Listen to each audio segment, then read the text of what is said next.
Hello everyone, I'm the Irritator, or you can call me Jamie, and today I'll be reviewing the Beast of the Mesozoic 1/18 scale Dilophosaurus action figure. So first let's look at the box.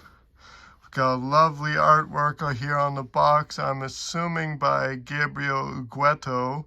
Looks very nice, very nice. You can see as dark a pterosaur in the back, or no, it wouldn't be as dark because I don't think they existed this long ago, did they? Because like Dilophosaurus is in the early Jurassic, whatever. But you can see a pterosaur flying there, and a lovely image of the Dilophosaurus.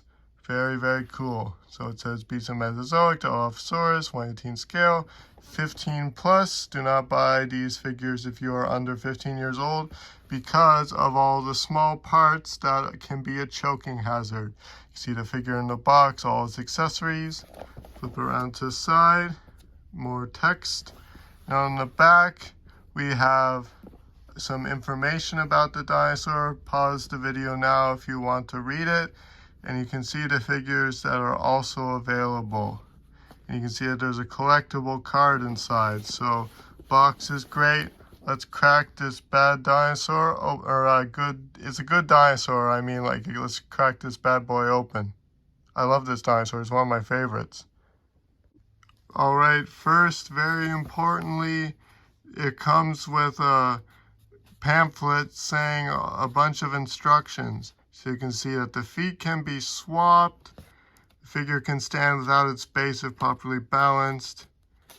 For a more stable stance, place at least one toe on the base to help weigh it down. Optional rubber adhesive pads can be added to underside the base for added traction. Adjustable base and stand can be assembled in multiple configurations. Attach the base arm, turn sideways on track, move into position, and twist upwards.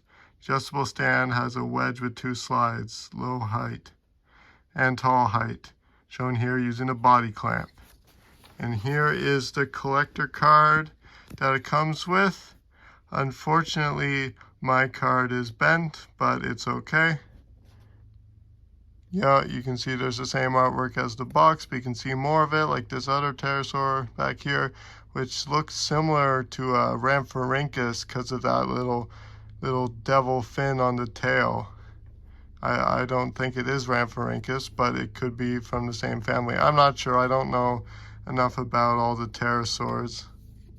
You can see on the back, it has the same info as the back of the box. So now let's move on to the accessories and then the figure. First, let's go over accessories. So the Dilophosaurus comes with multiple feet. You can have the walking toes, like clenched feet while it takes a step, and you also have the raised foot toes for when its foot is in the air. Very cool options. And here is all the stand accessories. I won't be taking the accessories out of the box for this review. I will do that in my own time because I do not want to lose them. I will keep them in the box until I need to use them. So sorry, but in most of my figure reviews, I don't really attach the accessories in the review just because I don't want to lose them until I use them in a video. And I gotta be honest, I don't know when my next stop motion is gonna be. It's been 3 months since I made that Shimo stop motion for her review, but I just haven't had time. So I'm sorry, and if 2 more weeks I'm going back to school, so don't worry, I will make a stop motion eventually. Hopefully when I'm done school or on Christmas break or something. I don't know. We'll see, but that's a topic for a different time. Anyways, you can see it comes with the base.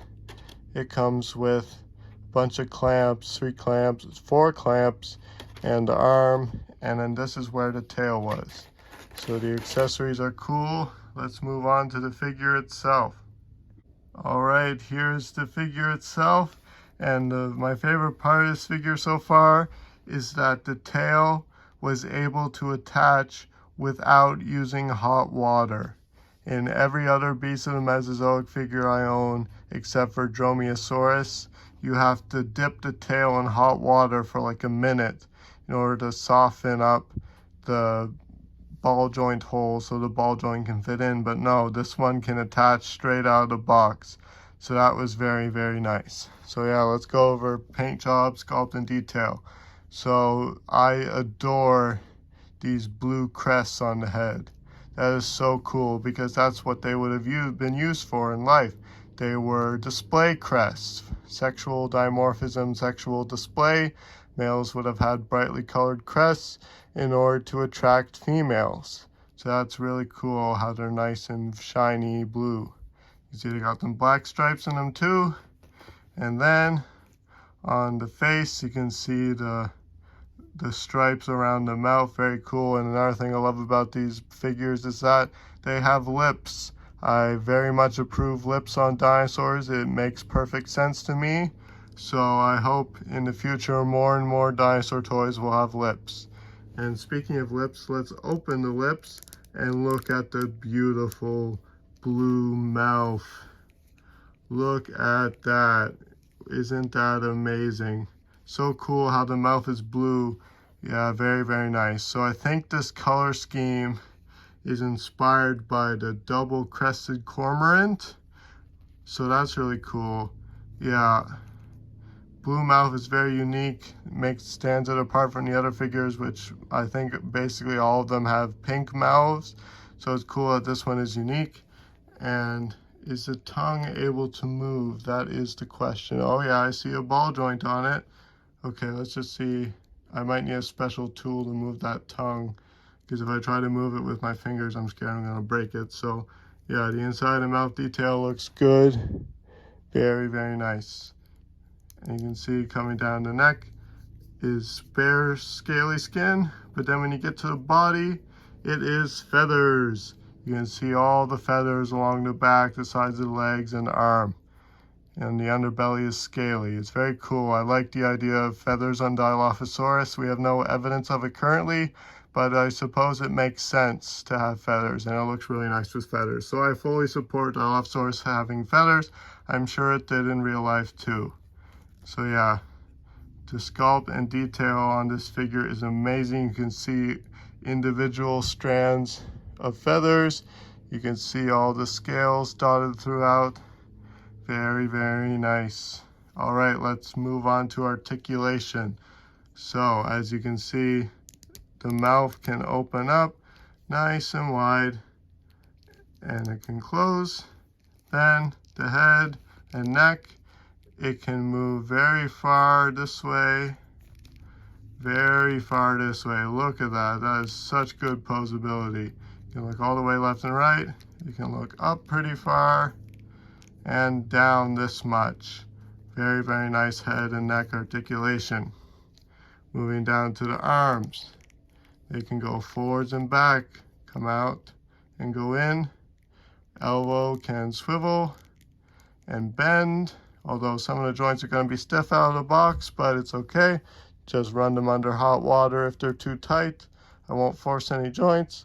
And the hands can swivel. They can go 360.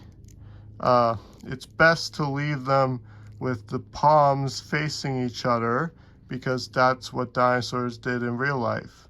They had supinated wrists. They couldn't pronate their wrists like we can. Their hands were entirely always held in a clapping position. So my tip for if you get this figure is keep the hands with the palms facing, because that's what it would have been like in real life. So then moving down to the body, you can crunch forward and back and twist. In the legs, you can kick forward and backward. There's a bend at the knee, but that is very, very tight right now, so I'm not going to force it. Ankle can move up and down. Feet can swivel all the way around, and they can tilt up and down. And then lastly, we have the tail, which can move side to side, up, down, in about 2 different spots. And then the rest of the tail is a bendy wire. So very, very nice articulation, very, very nice detail and paint job. Now let's move on to accessories. Sorry, what I meant to say is let's move on to size comparisons. So you can see this is how the Dilophosaurus scales with the Hammond collection, Mr. Arnold from Jurassic Park. And the best thing is that these figures are also 1/18 scale, which means they scale with the 1/18 scale Beast of Mesozoic figures. So this is the size that a full-grown Dilophosaurus was in real life. And then up here for another comparison, we have the Beast of the Mesozoic Dromaeosaurus. So yeah, this Dilophosaurus figure is amazing. I highly recommend you guys get it. Let me know what you guys think about this figure in the comments below. Thank you for watching. See you in the next video. Bye.